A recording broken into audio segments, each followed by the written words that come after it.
Full circle is a technique that gives a sense of unity and coherence to your story.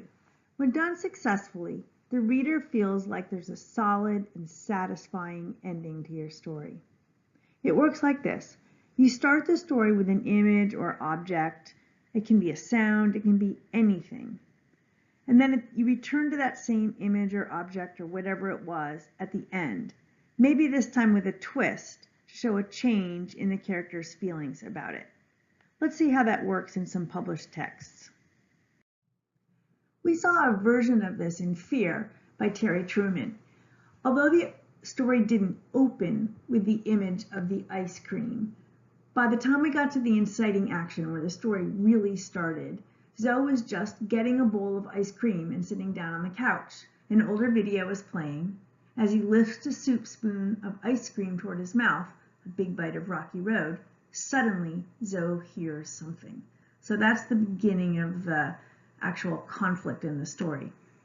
Then, in the resolution, the very last paragraph of the story, we return to this idea of the ice cream.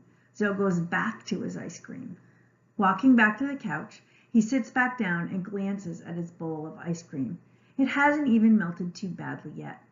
As he picks it up, he smiles to himself. That's Zoe, not Alpo. My name is Zoe. And we, the reader, know when he gets back to his ice cream and it's hardly even changed, hasn't even melted yet, he's happy to eat it, he's proud that he got rid of them, and it kind of brings you full circle to where he started, but now, instead of being fearful, he's proud. The story The Game is another story that uses the full circle technique. This is a story about a football game, and the author starts the story by talking about the rain. The rain hit my helmet lightly, like a soft tapping on a door. So they used a simile there. I pulled my chin strap tightly around my face and snapped it on the other side. 43 teammates standing beside me started to jog, workhorses on the move, the clip-clop of our spikes the only sound. So there's lots of visual and auditory or hearing imagery here. As we approached the field, the rain picked up. As you can see later on down the page, the author brings up the rain again. It's kind of tracking their progress through the game and setting a mood. I skipped some of the story. You may read the whole thing at the bottom of the page. In fourth down, overtime, they've got their money play. How could it go wrong? But it does. They lost by inches. And so we return to the idea of the rain. Tears ran down my face, or maybe it was just the rain. And then they walk back to the locker room. So we've come full circle from walking out of the locker room. Now we're walking back. There's still rain in the picture. Their heads are down. And he's talking about the footsteps. The once thunderous footsteps, the clip-clop of the workhorses are now silent. So that shows a change, and it reflects what happened in the story. And for the first time that night, I felt cold.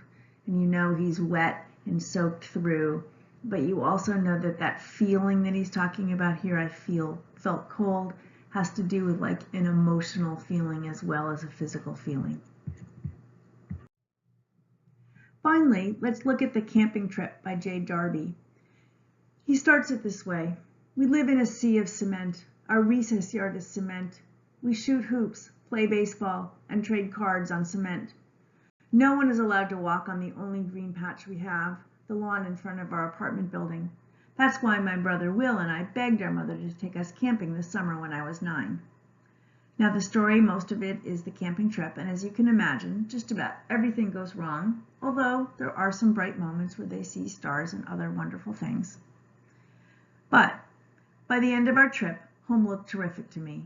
I liked my warm building with its leak-proof roof and my soft, dry mattress. I liked listening to music instead of strange rumblings in the leaves. I even liked shooting a few hoops on the cement court across the street. So now we're returning to that basketball on the cement court that was in the very first line of the story and in the very last line of the story, and now his attitude towards it has changed. because of everything that happened to him on the camping trip.